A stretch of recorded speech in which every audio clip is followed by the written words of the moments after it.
Hello, welcome everyone in the crowd. Hey. This is very apt that we have a great crowd here because what we're talking today is about crowdsourcing, or what we like to call it, content sourcing now. My name's David Alberts, and I'm creative director of the biggest creative department in the world. As I said, at MoFilm, we have 65,000 filmmakers around the world in 140 different countries who make content for us for 100 of the biggest brands in the world, from Coke to Pepsi, Unilever, Procter, AT&T, Telefonica, etc. What's fantastic about this is someone who was a creative director in agency world before, where I just got sick of seeing the same faces in the creative department every day. And what's great about this is that I don't get to see them until we meet them at an event like this. But I know they're out there. So the way MoFilm is, as I said, a content sourcing company, the way it works is brands will give us a brief. We turn that brief into what we call a filmmaker brief, because the 65,000 people in that department are filmmakers. And the majority of them post-film school before they go off to make a feature film or work in a big production company. So what we do is we'll turn that brief into a filmmaker brief, post it on the site. The filmmakers come on the site, they look at all the briefs, they register, they download a brief, and then they go off and shoot out of their own pocket. They do what we do. We provide some production grants for some of them, but they make the film that they want to do. One of my frustrations when I worked in agency world was, my last job as chairman of Grey, I counted 27 people between the marketing director and the filmmaker. And at MoFilm, there's 3. So you can understand that's a lot of efficiency and a lot of simplicity. So what we do is, as I said, we place a brief, and we do a lot of work, as I said, for lots of clients, and one of the clients we do the most work for is PlayStation worldwide. And PlayStation are relaunching, or have just relaunched their latest console, so they gave the crowd a brief to say, the brief was simply, life is epic. Make a film that brings this to life. And this film was made by a 20-year-old filmmaker. She lives in Denmark, and it was one of her first forays out of theatre into film. So this is the film that she made and submitted.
So that's what can be done by a young filmmaker who's never worked in commercial production before, but only in theatre.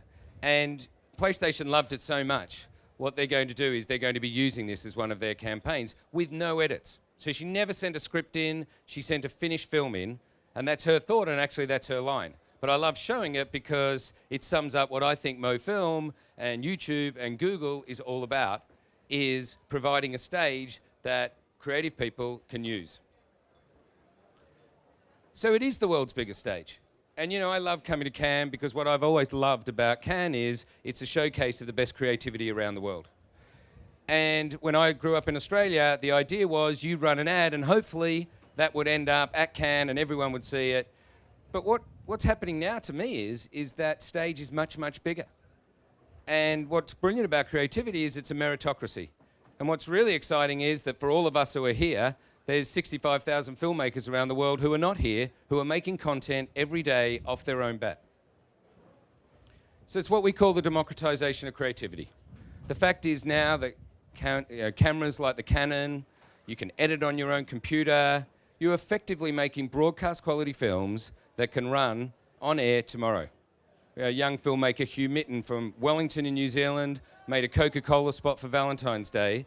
That Coke loved it, and it was so on brand for them that they ran on Valentine's Day on American Idol and across America. And Hugh went from unknown, except for in his own street, to suddenly can't walk down the streets of America anymore because of his ad is like doing so well.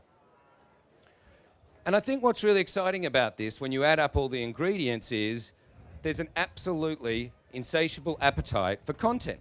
In this world that media have told us for a long time, and consumers are telling us every day, is always on. And what's great about the model, for me, is that, for example, our Durex client, they put a brief up in China, out of a China Durex, and they end up buying 35 films from the filmmakers around the world, because what they love about it is they can make another film every week. And the turnaround time of these films is about 3 months. So the exciting thing is people are making stuff, and there's a huge hunger to see stuff all the time to keep things fresh. You're all here because you knew my father, Dick Morris Sr.?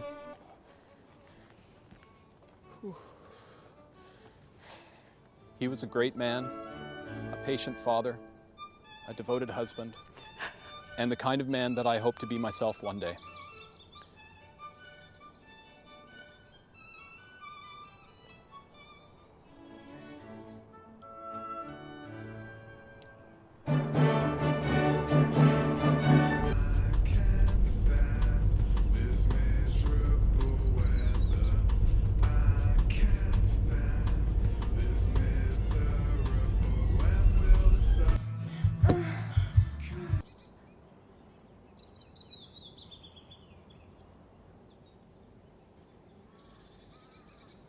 Bad timing. Is that what you said 5 minutes ago? So we've gone from China to now the global team at Durex are now putting their work out into the crowd, and similarly, they're buying a number of spots to put out there online around the world. So when you're getting all this content, and we're getting lots of it, what's happening now is, to me, it's as much about curation as it is about creation. And I think that's what's really exciting, what's really important for brands, is having someone that curates it. So we curate it in the sense of we give a brief that we know is roughly where we want to go, but we're not sitting there in a closed way, and the execution has to be there. So it's kind of a tag release, and we put it out there and see what comes back. And I think that's, as we know, online, as we always say, YouTube is an amazing platform, but what it needs is curation.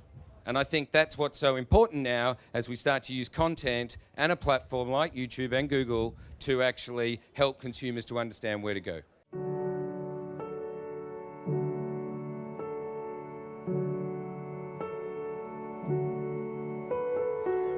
Everyone wants to be loved. Everyone wants to be in love. Lo and behold, your mother. It's funny, what the world really loves is not a lover, but a love story. You are a low moon, steady with wintry calm. 8 lovers, 4 stories, and some very wise cupids. And this is cupidity. Enjoy the ride. Love the ending.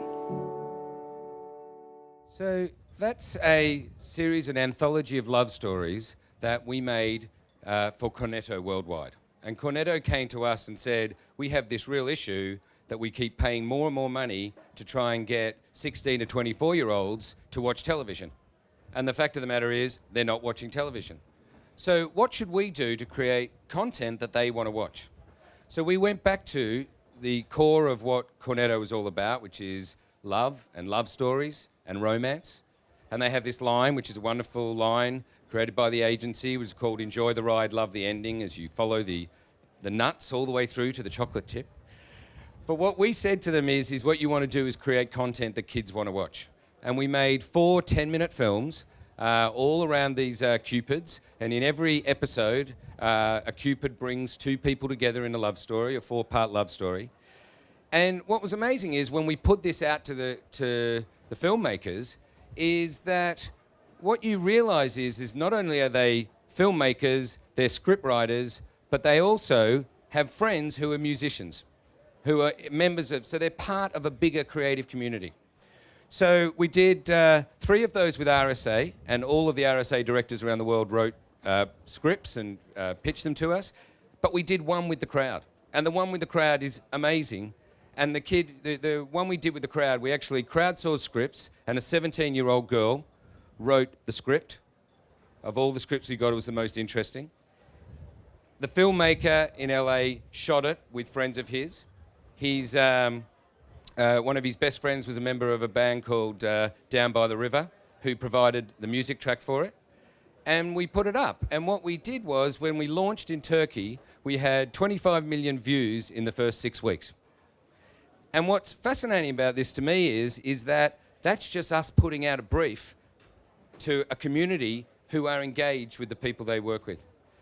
And what was incredible is that we then took these music videos and we took these films and we cut them into music videos, and then we put the music videos up as almost 2-3 minute trailers. And actually we used them as pre-rolls. And one of the things that we're so proud of is that the click-through rate on those films is something like 43%. So if you go Dove Sketches is about 13% click-through. These 9-10 minute films had a 43% click-through rate. And what I think so interesting about that to me is that people do want to watch content. They want to watch interesting content, and they're prepared to sit there and wait for that content and watch that content. And the comments that came down on YouTube is, I know this is an ad, but I've just spent one of the best 9 minutes of my life, watching one of these films. And what's so exciting now is that, I think it's something like 55 million minutes of viewing. So what we're doing now is, we're once again in this anthology of love stories, we're now putting that back out to the wider crowd and inviting people to write a script, shoot, and in this case we're going to grant them $50,000 per script, go and shoot your film, and just let's keep the anthology going. And I think it's like, to me, it's the most exciting thing that, you start saying, okay, crowdsource an ad or content source, but where you're going is longer form content. And more of our clients are coming to us saying, we just want stories that engage people. But I think one of the most important things to me is understanding the difference of where we're all going. So at the end of the day, I believe that agencies have the ability to do creative strategic thinking. And still, I'm convinced that they're some of the best people to do creative, strategic thinking. But actually, once you do that, why do you have to execute it yourself? Why can't you open up? And what we find now is we're becoming is agents for content makers. And to me, that's a fantastic place to be in. But as I said, I do believe that agencies have a wonderful role. And we work with Mother, BBH, some of the best agencies in the world. And what we discuss really is not is an agency a creative agency or a non-creative agency. What I think so exciting is, are they an open agency or a closed agency? And I think that's the most important thing. And we do a lot of work working with agencies, but we do a lot of work working direct to client. To me, I think it's the most exciting time that I've ever worked in advertising. And I find the freedom to actually generate ideas and then just see what comes back is so exciting. And we do so much work with YouTube now and Google, because it's just a natural partner. And what I would do is invite all of you to participate. There's a brief there. There's about 50 briefs up there right now. You can go there, download it, register it, shoot it, send it back, and you win a trip to Cannes, or you get paid money or whatever. But everyone seems to like it. And I think that's what's exciting. And I think if open is the new collaborative is the new creative. And I really encourage everyone to get involved. That's brilliant. Thank you, David. Excellent. You mentioned a few that were picked out of however many. How do they get compensated? Let's say they thought, this is a really exciting way maybe of making a living for the filmmaker. Do you think he could, if he's successful out of and gets selected, how is he compensated? So there's a basic structure. As I said, we give small grants to people who send in their thoughts.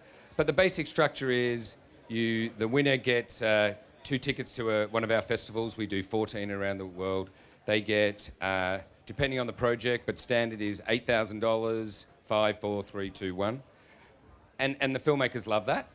But the thing that the filmmakers get compensated about is they get to do a global ad for Coca-Cola, a short film for Cornetto, PlayStation. We just had a Reebok program.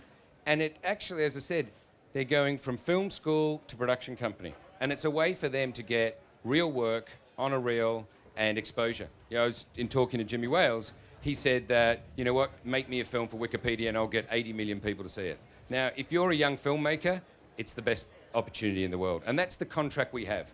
Okay? Is that it?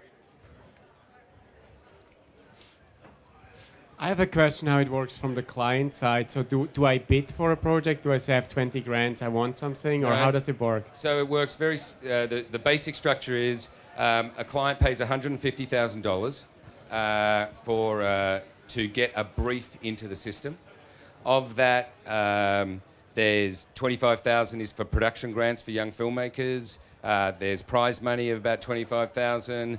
We clear every single music track and talent. So what the brand gets back is, for that money, 5 finished 100% cleared films that they can use in perpetuity. Okay? So now, as I said, if we put a brief up, you can get anything from 150, 100 films. To be honest with you, 30% of them, don't make the grade at all. 30% of them okay. But out of that, 30% are really, really interesting. And more of our clients are buying not just the 5 that they get for that ticket, but they buy 25. Okay, so for a client, it's a no-brainer. As one of my clients said to me the other day, this is what we kind of pay for animatics. Very good. Alison had a question. Do you actually go about sort of sourcing and finding new filmmakers yourself? And if so, do you think there's a massive kind of potential within YouTubers?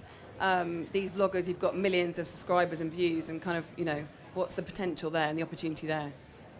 We do everything from a lot of word of mouth. We do a lot of outreach into film schools around the world, sharing it. But absolutely, it's 65,000, but there's no reason why it can't be 650 million, because people have the tools now to make stuff, and we have the tools to get out to them and reach them. So for YouTubers, I think it's fantastic. And all it is harnessing that and curating it. So we're doing a project at the moment for Friskies, where they went, hang on, there are so many cat videos in the world now, everyone's making them, how can we curate that and make it more strategically aligned and go back out to those people? So to me, what I get excited about, and I suppose the thing that keeps me awake at night, is we've got 20 briefs up there. What happens if all 65,000 are asleep or gone on holidays or something? But actually they're not. And the way they shoot, they're so used to shooting stuff, they're turning stuff around in a day and a half. Excellent. Well, thank you, David. Thank you so much, mate. Good to see Thanks you. for your time. All right.